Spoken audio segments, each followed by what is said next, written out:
What we're going to do now is we're going to look to the future. You've all met Sanjana Bhardwaj, the medical director of UNICEF.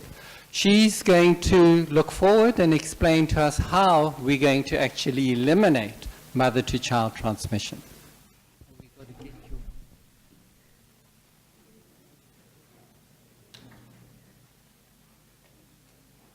That one. First one.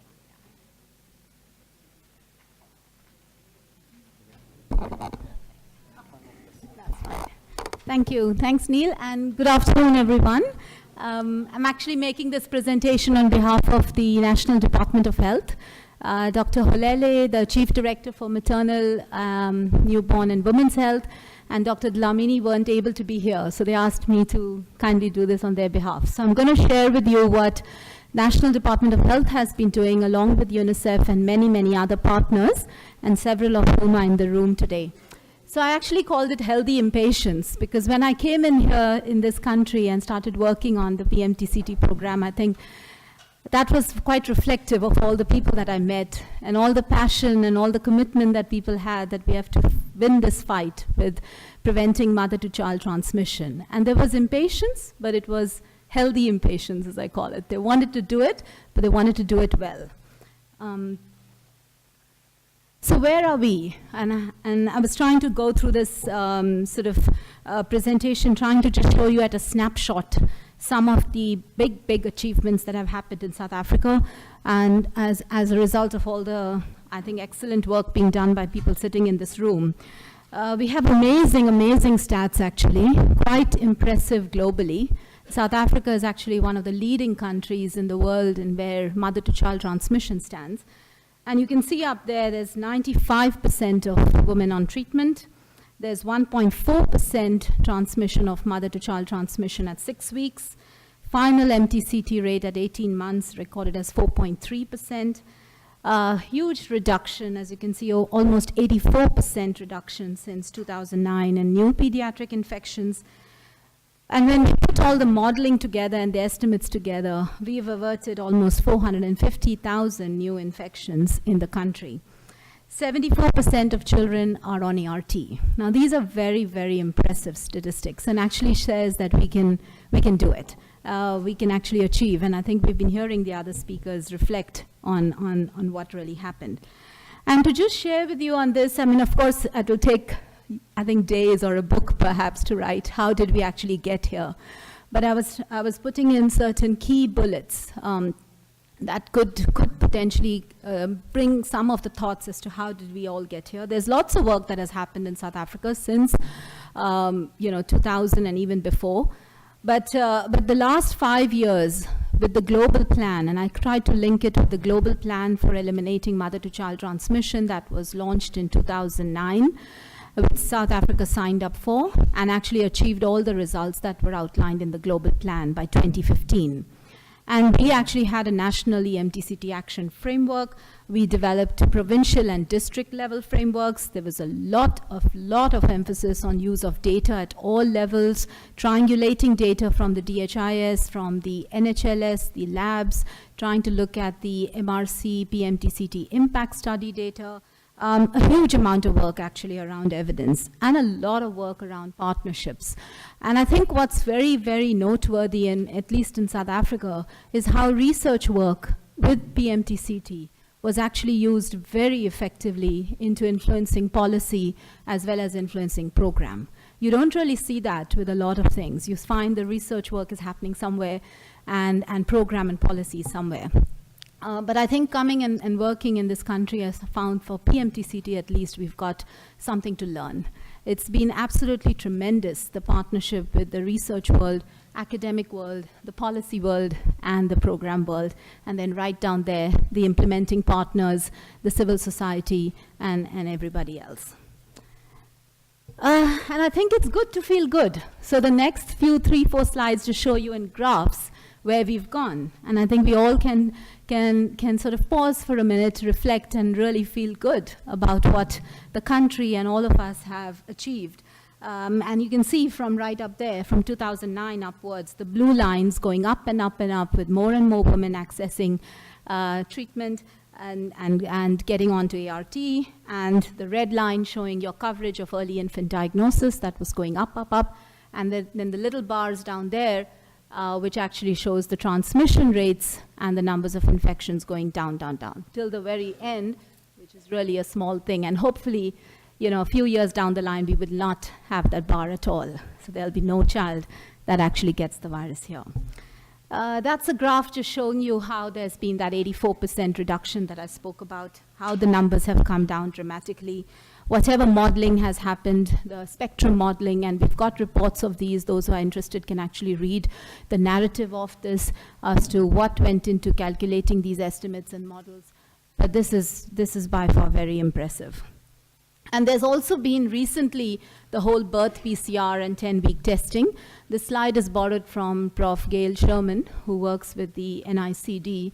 And it's a crowded slide, but I just wanted to put it up there. You don't have to necessarily read the whole slide, but what you need to pay attention to are the top two, the blue and the reds. If you want to look at it, we're seeing a dramatic rise in birth PCR testing. I think no country has actually been able to achieve this.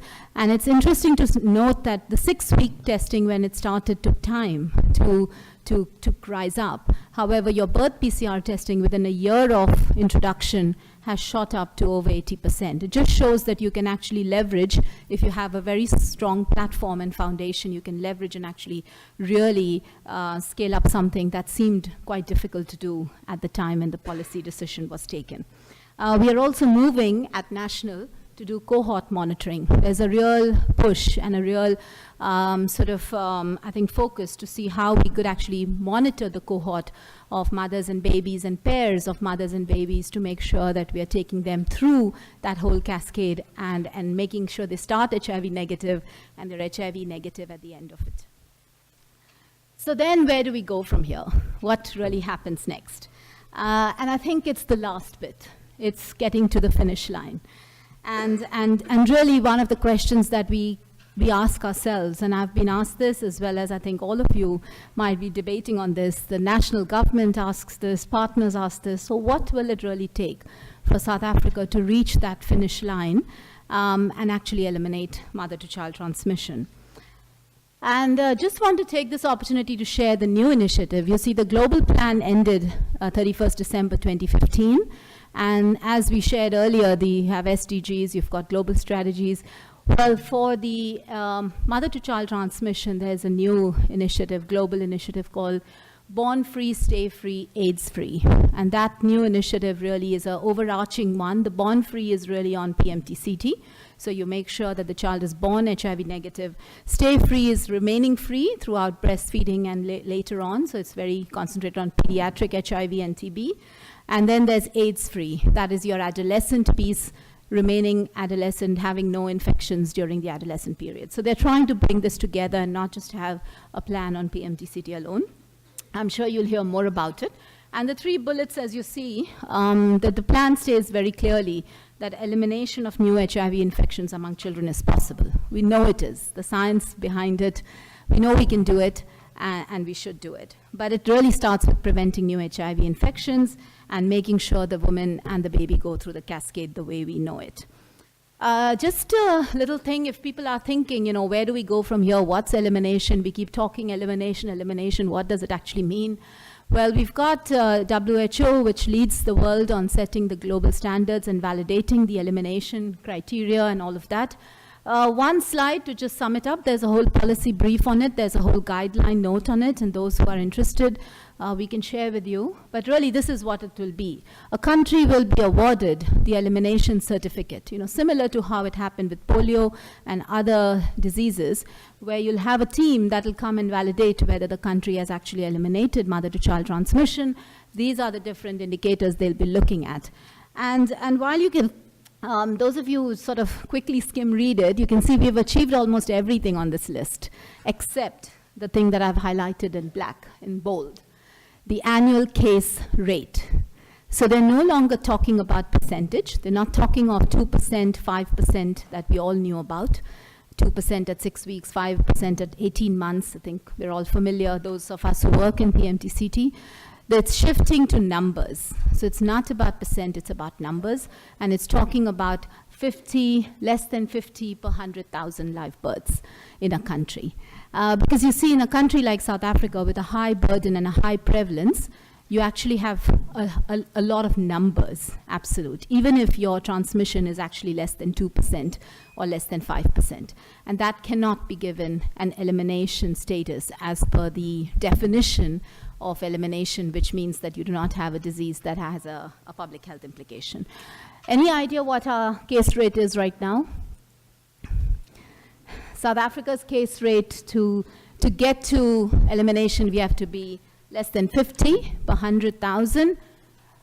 There's a big debate on this, and I know some of us in the room have been on many, many expert committees trying to get to one figure that everyone agrees to, and it's difficult because the data sources are different, but you are ranging anywhere between 300 to 700 per 100,000 live births right now. And I know whenever I look at it and I'm in the room and then there's silence because we feel we've done so much. How are we going to bring it down to 50? And it's doable, so just bear with me. So we have a new plan. We're calling it the Last Mile Plan for PMTCT in South Africa. What's different in the plan? We have tried to focus on 4 things, as we call it, the missed idle. We're missing interventions, we are missing diagnostics, we're missing linkages, and we're missing engagements. And the plan actually specifies quite a bit of what we say when we say this. We're focusing it. 14 to 18 districts in the country actually give more than 70% of the positive children in South Africa. So we need to do something different in these 14, 18 districts. That's how we're going to make that impact. And we're trying to converge things with maternal child health and not just do it like a PMTCT approach with health system strengthening. This is our last mile plan. It was launched by the Minister of Health at the Durban AIDS meeting in July. It's at the moment just receiving its final approvals through the systems in DOH, and then it'll be out there for everyone to see. It's a 5-year plan, and it's consistent with South Africa's cycles. It's got targets very clearly, and I've put up some targets here, just to kind of give you a snapshot of where we want to go. But obviously, it's a tough one. It's ambitious, and we'll need to do everything possible together to really make this happen and get the caseloads down. Otherwise, we're not really getting to elimination.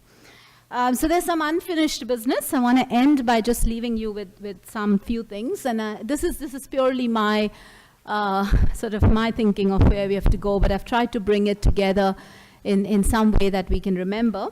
And we obviously have to prevent new infections. We have to have planned pregnancies. People must know their status, be on ART, be virally suppressed, want the baby, and plan their pregnancy. That's an ideal scenario, because then you're not going to get the virus to transmit. There has to be a push for initiation. We've seen more than 90% of women start ART. We do not see the same number remaining on ART. So there's a lot of issues with retention in care and loss to follow-up. We have to focus on the postnatal period. It's quite clear. PMTCT, for some reason, gave the full attention to antenatal. We need to figure that out and move into the postnatal period for both mums and babies. And we have to pursue them. We have to track them. We have to support them. We have to do it with partnerships.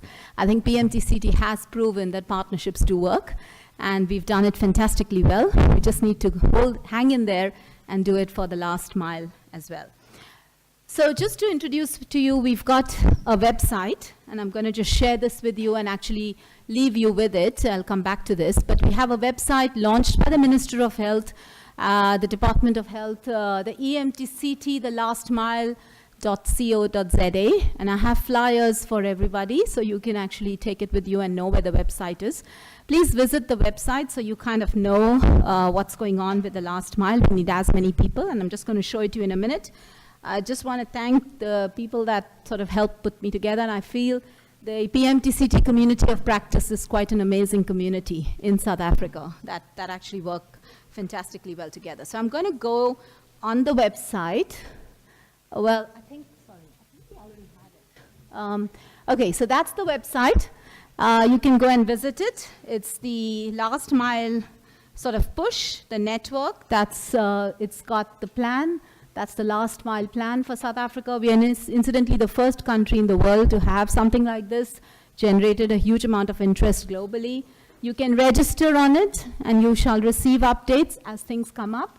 There's some sort of information, policies, strategies, guidelines, some data, some resources, some innovations. We're trying to put in pictures. There's a video, and obviously there's the way you can contact and keep in touch. We are hoping that with the extended community, we can make this push. We can get to making sure that there's no child that's born with HIV in South Africa. So I want to just play this video and leave you with the video. But I'm hoping the... In 2006, Well, Anna Mokhanya found we can out that close she was it. pregnant and HIV positive. This was to prove a turning point in Anna's life. I tested positive, then I started crying and crying, then the counselor was there for me, he comforted me, he told me that it is not the end of the world, I can still have a negative baby. I was so surprised because I didn't know anything about PMPCT. But at the time, Anna was likely to benefit from the National Prevention of Mother-to-Child Transmission Program, aiming to reach all mothers in South Africa. We were given nevirapine at birth, and then after the baby was going to get nevirapine within 72 hours, it was a third dose by that time.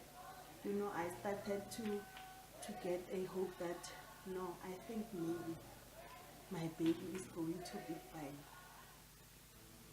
Our PMTCT program, Prevention of Mother-to-Child Transmission, has been hugely successful, I must say. It's one of the highlights. Okay, I think in the interest of time, we're going to close it. But please go to the website and see the video. And I think I just maybe, I know Neil's worried, but I want you to just maybe, if possible, In other words, talk about, see the minister talking of the last mile. we are faced with the winning post and say, we are now going to, to accelerate, towards the winning post, and that's why we call it the last mile plan. This has been a marathon, and we're saying now the winning post is inside. Healthy impatience Okay. and the drive for results is bringing us I do agree that the winning post is in sight, as the minister puts it, and so we should try our best to get there. Thank you very much.